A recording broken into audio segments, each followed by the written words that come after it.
बिस्मिल्लाहिर्रहमानिर्रहीम बिस्मिल्लाहिर्रहमानिर्रहीम। अस्सलाम वालेकुम स्टूडेंट्स, लास्ट लेक्चर में एक्सरसाइज 5.2 का क्वेश्चन नंबर 1 हमने सॉल्व किया था। तो आज के लेक्चर में हम इसका क्वेश्चन नंबर 2, 3, 4 जो है वो सॉल्व करेंगे। क्वेश्चन नंबर 2 में गिवन है हमारे पास 3 sets, if a is equal to 1 2 3 4 5 6, b is equal to 2 4 6 8 and c is equal to 1 4 8। Last lecture में हमने कुछ इसकी सेट्स की प्रॉपर्टीज पढ़ी थी, यूनियन एंड इंटरसेक्शन की। वो प्रॉपर्टीज क्वेश्चन नंबर 2 में हम अप्लाई करेंगे।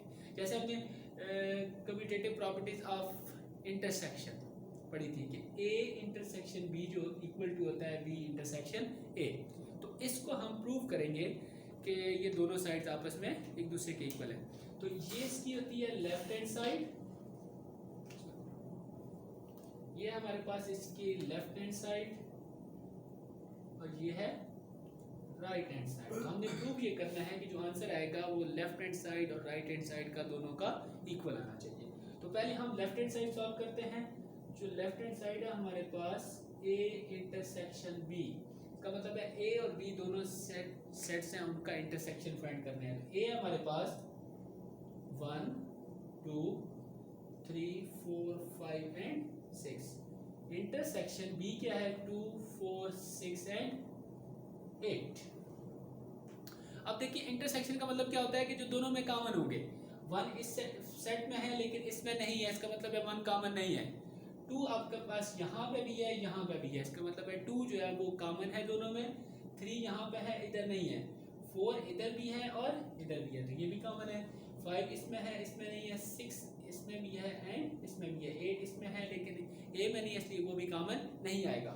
तो a इंटरसेक्शन b जो है उसका रिजल्ट क्या आ जाएगा हमारे पास, जो कॉमन है 2 2 वो लिखेंगे, उसके बाद 4 और 4 4 लिखेंगे, देन 6 और 6। ये आंसर आ गया a इंटरसेक्शन b का। अब हमने इसकी राइट हैंड साइड फाइंड करनी है। राइट हैंड साइड है b इंटरसेक्शन a।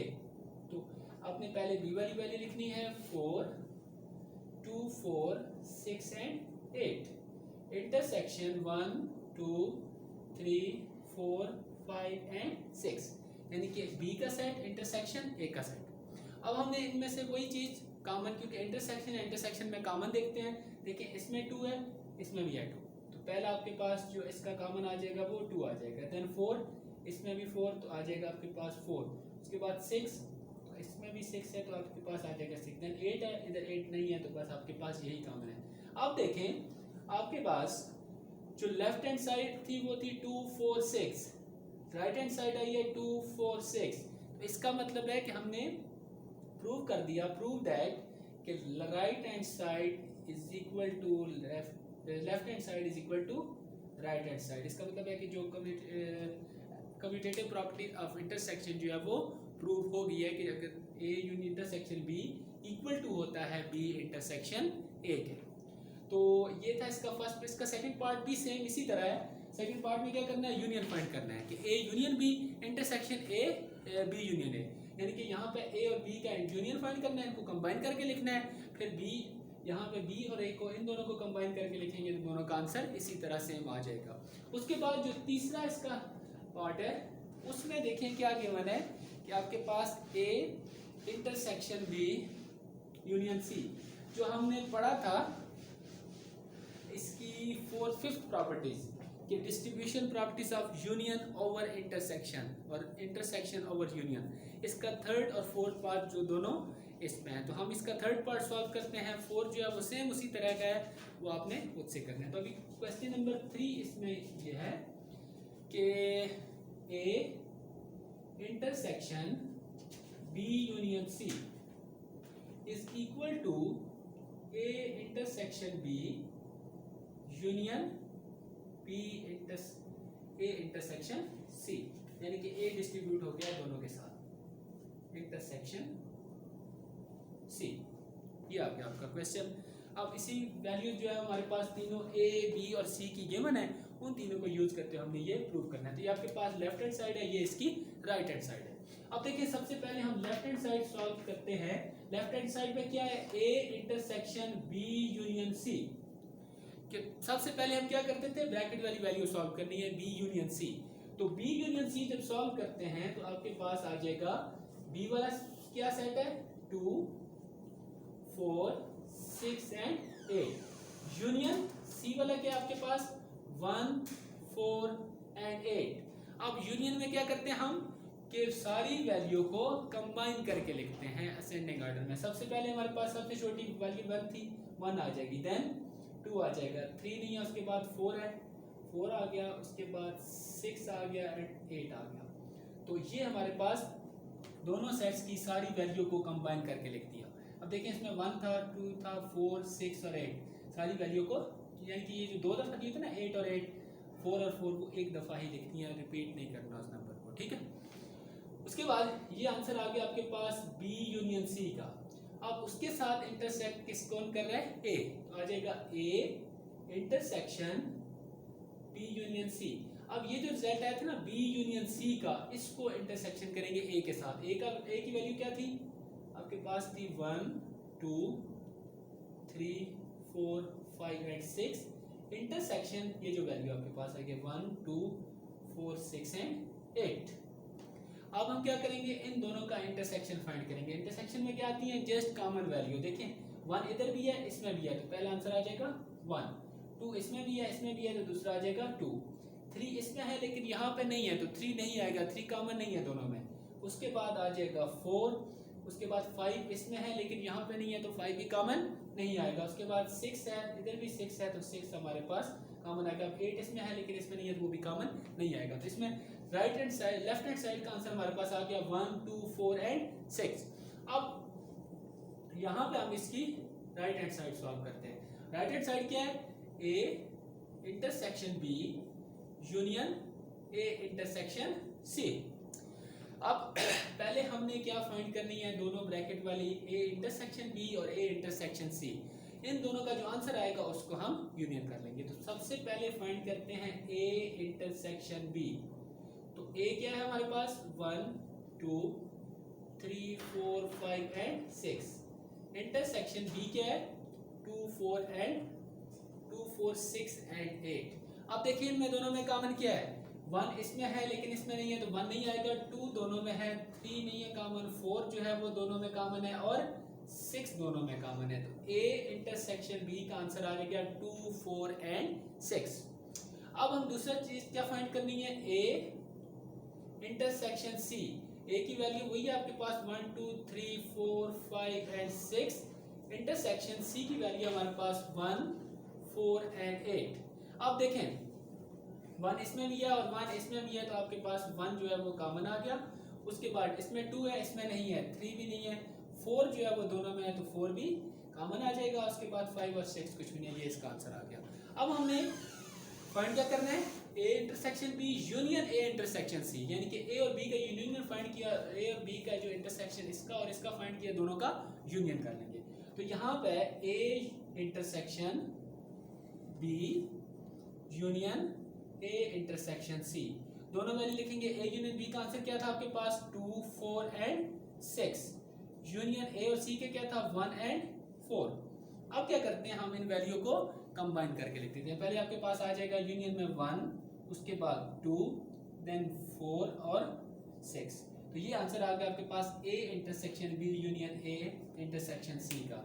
देखिए ये आपके पास थी इसकी लेफ्ट हैंड साइड और ये हमारे पास आ गया इसकी राइट हैंड साइड। दोनों क्या है इक्वल है। तो hence proof that left hand side is equal to right hand side. ठीक है, तो ये था इसका क्वेश्चन नंबर 2 का third part. Fourth part same इसी तरह है, इसी का इन्वर्स है। यहाँ पे आप पहले A B intersection C find करेंगे तो फिर उसके साथ ए का यूनियन करेंगे। यहाँ पे भी A union B A union C find करने के बाद उसका इंटरसेक्शन फाइंड करेंगे तो आंसर आ जाएगा। उसके बाद आपके पास है क्वेश्चन नंबर 3, इंपॉर्टेंट क्वेश्चन है, डी मॉर्गन लॉ इसमें यूज हो रहा है। तो देखें इसमें हमने जो डी मॉर्गन लॉ के दो लॉ पढ़े थे उन दोनों को इसमें प्रूव करना है कि वो दोनों आपस में इक्वल है। तो डी मॉर्गन लॉ देखें पहला क्या था हमारे पास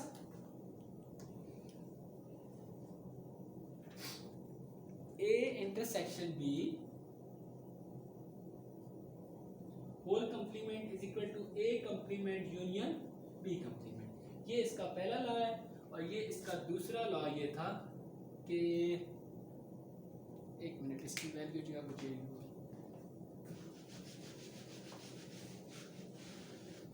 इसमें क्वेश्चन नंबर 3 स्टार्ट हो गया, ठीक है। क्वेश्चन नंबर 3, इसमें आपके पास 3 सेट्स गिवन है। एक यूनिवर्सल सेट है U, जिसमें आपके पास 1 2 3 सो ऑन 10, यानी कि 1 से लेकर 10 तक सारे इंटीजर वैल्यू है। उसके बाद पॉजिटिव इंटीजर। उसके बाद है एक आ जाएगा सेट जिसमें आपके पास 1 से लेकर 10 तक जस्ट ऑड नंबर है, 1 3 5 7 एंड 9। और एक बी सेट है जिसमें आपके पास 1 से लेकर 10 तक प्राइम नंबर है। प्राइम नंबर कौन से होते हैं? ये 2 3 5 एंड 7। तो ये आपके पास 3 सेट इसके गिवन थे। इसमें हमने डी मॉर्गन के लॉ को प्रूव करना है। पहला लॉ इसका क्या है कि ए इंटरसेक्शन बी का complement is equal to A complement union B complement. Same इसी तरह का दूसरा इसके इनवर्स होता है कि A union B whole complement is equal to A complement intersection B complement. तो इसमें भी हम वही सॉल्व करेंगे, पहले लेफ्ट हैंड साइड फिर इसकी राइट हैंड साइड, दोनों आंसर को मैच कर लेंगे। अब इसकी लेफ्ट हैंड साइड क्या है कि A intersection B whole complement. तो पहले हमने क्या फाइंड करना है? ए इंटरसेक्शन बी, उसके बाद फिर उसका कंप्लीमेंट फाइंड कर लेंगे। तो ए इंटरसेक्शन बी किसके इक्वल आएगा? ए की वैल्यू क्या है हमारे पास? 1 3 5 7 एंड 9 इंटरसेक्शन 2 3 5 एंड 7, यानी कि इसके जो बी वाला सेट है वो आ गया। अब देखिए इन दोनों में कॉमन क्या है? 1 इसमें है, इसमें नहीं है। उसके बाद 2 भी नहीं है, 3 कॉमन है दोनों में। उसके बाद 5 कॉमन है दोनों में और 7 कॉमन है, यानी कि ए इंटरसेक्शन बी जो है वो इसके इक्वल आ गया। अब हमने फाइंड करना है ए इंटरसेक्शन बी का कंप्लीमेंट। तो जो ए इंटरसेक्शन बी का कंप्लीमेंट होता है वो इज इक्वल टू होता है u minus A intersection B के। यानी कि अगर हमने इसका कंप्लीमेंट फाइंड करना है तो ये ए इंटरसेक्शन बी को u में से माइनस करेंगे, ठीक है। तो माइनस करने के लिए देखिए u का सेट क्या है आपके पास? 1 से लेकर 10 तक पॉजिटिव इंटीजर है सारे, ठीक है। माइनस ए इंटरसेक्शन बी का आ गया आपके पास 3 5 एंड 7, यानी कि 1 से लेकर 10 तक जितने नंबर है उसमें से ये 3 नंबर हम माइनस कर देंगे, सब्ट्रैक्ट कर देंगे। तो क्या रह जाएगा? 1 2 3 सेम है, सब्ट्रैक्ट हो जाएगा 4 5 भी खत्म हो जाएगा, 6 7 भी खत्म हो जाएगा, 8 9 और 10। तो A union A intersection B का कंप्लीमेंट जो है उसका रिजल्ट ये आ गया हमारे पास। उसके बाद हम इसकी, ये हमारे पास थी इसकी right hand side, left hand side. अब हम सॉल्व करते हैं इसकी right hand side. Right hand side में क्या गिवन है आपके पास कि ए कंप्लीमेंट यूनियन बी कंप्लीमेंट। तो इसमें हम पहले ए का कंप्लीमेंट फाइंड करेंगे, फिर बी का कंप्लीमेंट फाइंड करेंगे और उन दोनों को यूनियन कर लेंगे। अब देखें ए कंप्लीमेंट किसके इक्वल होता है? u माइनस ए, यानी कि यूनिवर्सल सेट में से ए वाले सेट को माइनस करेंगे। तो यूनिवर्सल सेट क्या आपके पास? 1 2 3 सो ऑन 10। और माइनस ए का सेट क्या है? ऑड नंबर है 1 से लेकर 10 तक। इसमें से जब ऑड नंबर सारे माइनस हो जाएंगे तो सिर्फ इवन नंबर रह जाएंगे। तो 1 कैंसिल हो गया, 2 4 6 8 और 10। ये आपके पास वैल्यू आ गई है ए के कंप्लीमेंट की। अब हम फाइंड करेंगे बी का कंप्लीमेंट। सेम इसी तरह बी का कंप्लीमेंट इक्वल होता है B U minus B, universal से बी वाले सेट को माइनस कर देंगे। तो यूनिवर्सल सेट आपके पास 1 2 3 सो ऑन 10 माइनस बी के क्या है? 2 3 5 एंड 7, ये 4 वैल्यू थी प्राइम नंबर 10 तक। अब ये जब माइनस होंगे तो 1 आ जाएगा, 2 माइनस 3 भी माइनस हो जाएगा, 4 5 माइनस हो जाएगा, 6 7 के बाद 8 9 और 10। ये आपके पास किसकी वैल्यू आ गई है? बी के कंप्लीमेंट की। अब इन दोनों को हमने कंबाइन करके लिख लेना है, A intersection union B intersection, sorry A complement union B complement. अब यहाँ पे ए की वैल्यू, ए की कंप्लीमेंट की वैल्यू क्या थी? 2 4 6 8 एंड 10। यूनियन बी का कंप्लीमेंट क्या है 1 4 6 8 9 एंड 10। अब इन दोनों को हमने कंबाइन करके लिखना है। देखें सबसे पहले 1 आ जाएगा, उसके बाद 2, उसके बाद है 4, 5 नहीं है, उसके बाद 6 आ रहा है, 7 भी नहीं है, उसके बाद 8 है, देन 9 है और उसके बाद 10 है। तो आंसर आ जाएगा इसका आपके पास ए कंप्लीमेंट यूनियन बी कंप्लीमेंट का 1 2 4 6 8 9 10। इसका आंसर था 1 2 4 6 8 9 10। इसका मतलब है हमारे पास लेफ्ट हैंड साइड और राइट हैंड साइड दोनों इक्वल आ गई है। तो इसमें डी मॉर्गन का लॉ जो है वो हमने प्रूव कर लिया कि ए इंटरसेक्शन बी होल का कंप्लीमेंट इक्वल टू होता है ए कंप्लीमेंट यूनियन बी कंप्लीमेंट के। ठीक है, सेम इसी तरह का दूसरा इसका लॉ है जिसमें यहाँ पे यूनियन आ जाएगा, union B complement is equal to A complement intersection B में। इसमें पहले आपने यूनियन फाइंड करके उसको यू में से माइनस करेंगे, ए का कंप्लीमेंट बी का फाइंड करने के बाद उसका इंटरसेक्शन ले लेंगे, आंसर दोनों का इसी तरह बिल्कुल सेम आ जाएगा। तो ये आपने दूसरा लॉ इसका खुद से ड्रॉ कर लेना है। अब इसका लास्ट क्वेश्चन है क्वेश्चन नंबर 4 हमारे पास, तो उसमें भी यही हमने कंप्लीमेंट वाले क्वेश्चन सॉल्व करने हैं और माइनस वाले। तो अगर तो पहले ये क्वेश्चन समझ आ गए हैं तो लास्ट वाला क्वेश्चन बहुत इजी है, जस्ट इसका एक पार्ट जो है वो मैं सॉल्व करवा रहा हूँ, बाकी जो है वो नेक्स्ट आपने सारे खुद से करने हैं। टोटल 2 हैं इसमें। अच्छा देखिए क्वेश्चन नंबर 4, उसमें आपके पास वही सेम आपके पास गिवन है यूनिवर्सल सेट। क्वेश्चन नंबर 4 में यूनिवर्सल सेट 1 से लेकर 20 तक सारे नेचुरल नंबर आ गए। उसके बाद एक है आपके पास सेट x जिसमें 1 से लेकर 20 तक ये नंबर हैं, कौन से 1 3 5 9 15 18 एंड 20। ये x की वैल्यू आ गई है और y की वैल्यू है ऑड नंबर फ्रॉम 1 to 17 तक। 1 3 5 7 9 से लेकर 17 तक सारे ऑड नंबर आ गए हैं। अब इसमें 2 क्वेश्चन है, इसकी का फर्स्ट पार्ट जो है वो मैं सॉल्व करवा देता हूँ, सेकंड पार्ट सेम उसी तरह है, वो आपने खुद से ट्राई कर लेना। अब देखो फर्स्ट पार्ट इसका क्या है कि x माइनस वाई, कि अगर हम x में से y वाले सेट को माइनस करें और वो इक्वल टू किसके आएगा, x इंटरसेक्शन y के कंप्लीमेंट। यानी कि अगर इसकी लेफ्ट हैंड साइड क्या है x माइनस वाई, यानी कि हम x में से y के सेट को माइनस करेंगे और दूसरा इज इक्वल टू x को इंटरसेक्शन करेंगे y के कंप्लीमेंट के साथ, और आंसर दोनों का सेम आना चाहिए। सेम दूसरे क्वेश्चन में y पहले आ जाएगा x बाद में आ जाएगा, बस इतना सा इसमें चेंज है। ठीक है, अब देखिए फर्स्ट ऑफ ऑल हम इसकी सॉल्व करते हैं। लेफ्ट हैंड साइड क्या है x माइनस वाई, x क्या है हमारे पास 1 2 2 नहीं है 1 3 5 9 15 18 एंड 20। उसमें से माइनस कर रहे हैं y को 1 3 5 टिल 17 ऑड नंबर।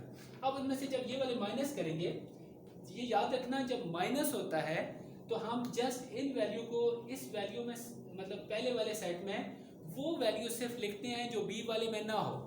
ठीक है, यानी कि आप देखें ए इसमें भी था वो हम नहीं लिखेंगे, जो सेम होते हैं वो कैंसिल हो जाते हैं, जो रिमेनिंग वैल्यू होती है वो लिख लेते हैं। 3 इसमें भी था ये भी हम नहीं लिखेंगे। उसके बाद 5 इसमें भी है ये भी कैंसिल हो जाएगा।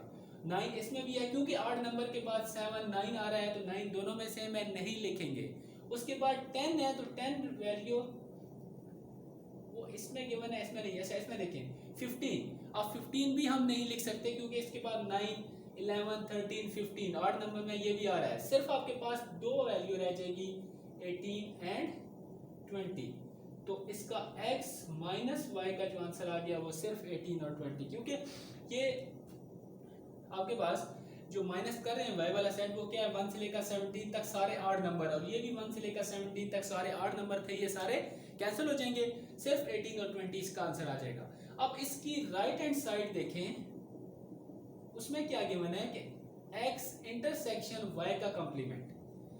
पहले हम क्या करेंगे, y का कंप्लीमेंट फाइंड करेंगे, उसको a के साथ x के साथ इंटरसेक्ट कर देंगे। अच्छा सब देखिए, सबसे पहले y का इंटरसेक्शन क्या होता है u माइनस वाई। जैसे हम लास्ट में देखा था ना, a और b का इंटरसेक्शन फाइंड करने के लिए अगर a का था तो u माइनस a, b का था तो u माइनस b। अब u माइनस वाई में क्या आ जाएगा, यूनिवर्सल सेट है 1 से लेकर 20 तक all natural number, minus y में क्या है 1 3 5 7 टिल 17 तक सारे ऑड नंबर। तो ऑड नंबर जब सारे माइनस होंगे तो क्या आ जाएगा इसमें, 1 भी कैंसिल हो जाएगा, 2 रह जाएगा, 3 खत्म हो जाएगा, 4 6 8 10 12 14 16 18 19 एंड 20, क्योंकि 1 से लेकर 17 तक सारे ऑड नंबर इसमें से खत्म हो गए। उसके बाद 18 19 20 जो इसके थे वो तीनों वैल्यू एज इट इज आ गई। तो ये आ गया आपके पास y कंप्लीमेंट। अब हमने फाइंड क्या करना है, x इंटरसेक्शन y कंप्लीमेंट। तो x इंटरसेक्शन y कंप्लीमेंट का मतलब क्या है कि आप x की जो भी वैल्यू है, ये 1 3 5 9 15 एंड 18 और 20, इसको इन दोनों के साथ आपस में इंटरसेक्शन करना है। इंटरसेक्शन का मतलब क्या होता है कि दोनों में जो कॉमन वैल्यू है वो लिखेंगे। देखिए इसमें 2 है, इसमें 1 मतलब 2 नहीं है, इसमें 4 है, इसमें 4 नहीं है, 6 नहीं है, मतलब कुछ भी इसमें, ये सारे यहाँ तक इवन नंबर है और ये सारे यहाँ तक ऑड नंबर है, इसलिए यहाँ तक कोई भी इन सारी वैल्यू में कोई भी कॉमन नहीं है। सिर्फ आपके पास एक 18 इधर है, एक 18 इधर है, तो 18 कॉमन आएगा, एक 20 और एक 20, बस दो वैल्यू थी वो दोनों में कॉमन थी। तो इसका आंसर आपके पास आ गया 18, 20। तो ये था x इंटरसेक्शन y कंप्लीमेंट। अब देखिए इसकी राइट हैंड साइड और इसकी लेफ्ट हैंड साइड दोनों जो है उसका आंसर इक्वल हो गए। तो ये थी एक्सरसाइज 5.2 जो कंप्लीट हो चुकी है। तो इसका जो लास्ट क्वेश्चन है सेम इसी तरह है, बस आपने y माइनस एक्स कर लेना है और y इंटरसेक्शन x कंप्लीमेंट कर लेना है, ठीक है। तो बाकी जो रिमेनिंग क्वेश्चन है वो आपने सारे सॉल्व करने हैं। अगर उनमें से कोई भी किसी किस्म का इशू आता है, कोई क्वेश्चन समझ नहीं आता, तो आपने कमेंट्स में पूछ लेना है। तो ये था आज का लेक्चर, इंशाल्लाह मिलते हैं नेक्स्ट लेक्चर के साथ, तब तक के लिए अल्लाह हाफिज़।